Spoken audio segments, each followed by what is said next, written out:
Assalamualaikum warahmatullahi wabarakatuh. Sebelumnya, perkenalkan saya Natasha Regina Dianisha dari Polinema PSDKU di Kota Kediri. Di sini saya akan menjelaskan mengenai ACL. Mungkin dari teman-teman ada yang belum tahu apa sih itu ACL. ACL adalah salah satu jenis audit software yang termasuk dalam kategori Generalized Audit Software. Seperti halnya program yang lainnya, ACL ini hanya dapat digunakan untuk mengumpulkan dan mengevaluasi bukti yang dihasilkan dari pemrosesan transaksi perusahaan.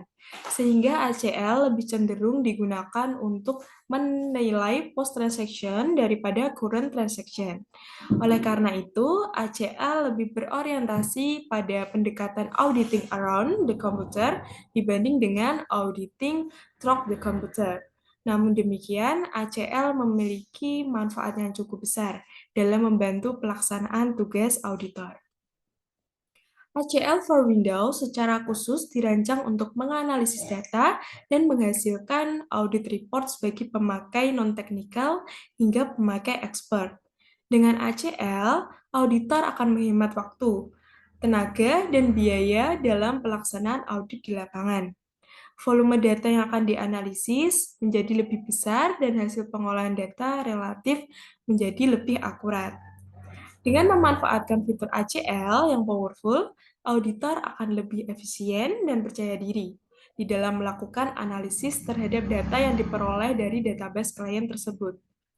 Nah, di sini ada beberapa fitur yang ditawarkan ACL, yaitu yang pertama, ada ease of use dengan user interface yang interaktif, pemakaian menu pull-down, toolbars, dan point and click commands. Lalu yang kedua, analisis data lebih cepat dan efisien, serta tidak tergantung pada Departemen Teknologi Informasi.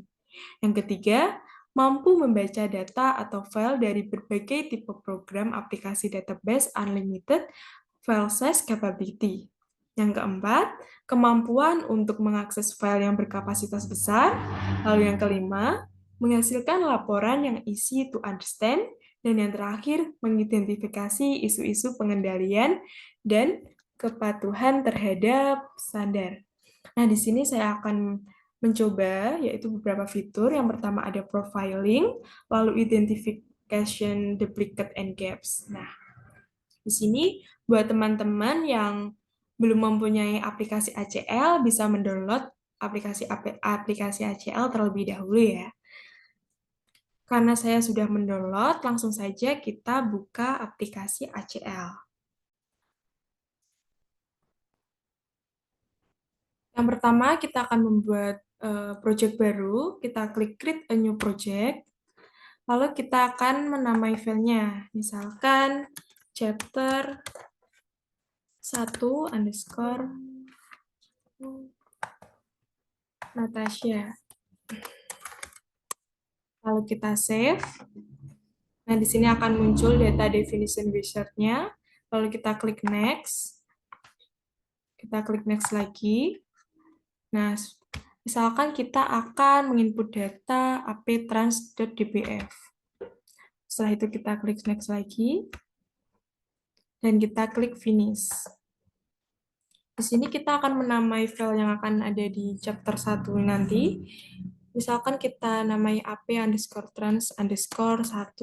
Lalu kita klik OK. Nah, ini ada beberapa data yang ada di dalam ap_trans. Yang pertama, kita akan mencoba profiling terlebih dahulu. Yang pertama, kita klik Analyze, lalu kita klik Statistical, lalu kita klik Profile. Nah, di sini ada muncul Profile Fields, kita klik. Misalkan kita akan memprofiling invoice AM. Lalu kita klik OK.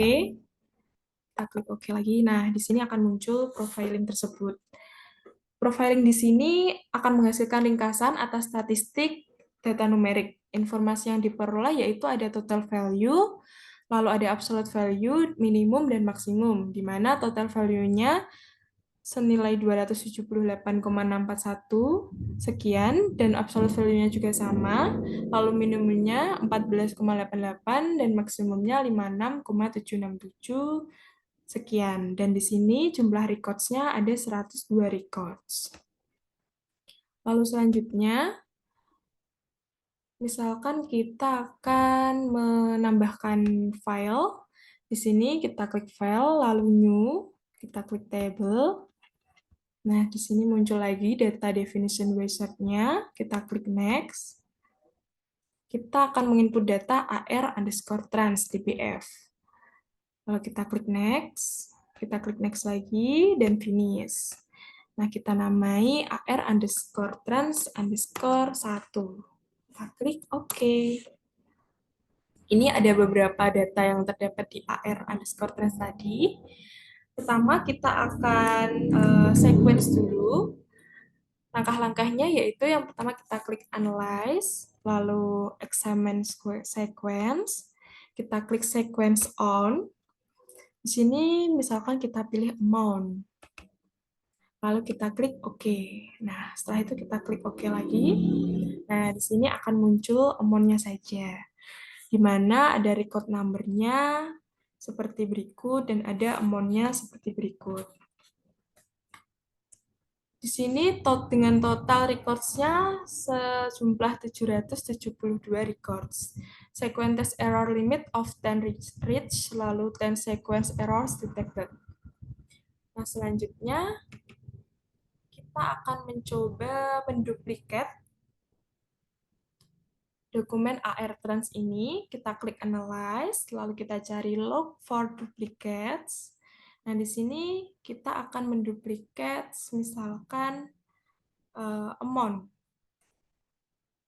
Lalu kita klik OK. Kita klik OK lagi. Lalu kita masukkan nama filenya AR underscore trans underscore 2. Lalu kita klik OK.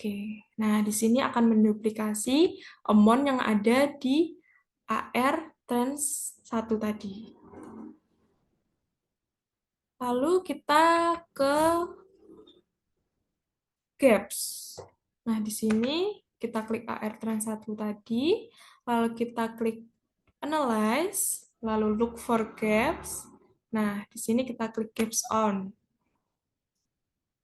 Setelah itu kita klik Amount, lalu kita klik OK.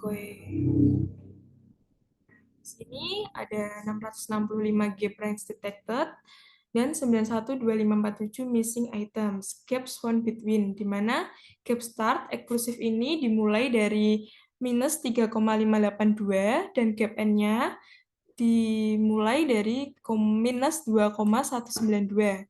Nah, di sini number of missing items-nya 139 dengan jumlah records-nya sebanyak 772.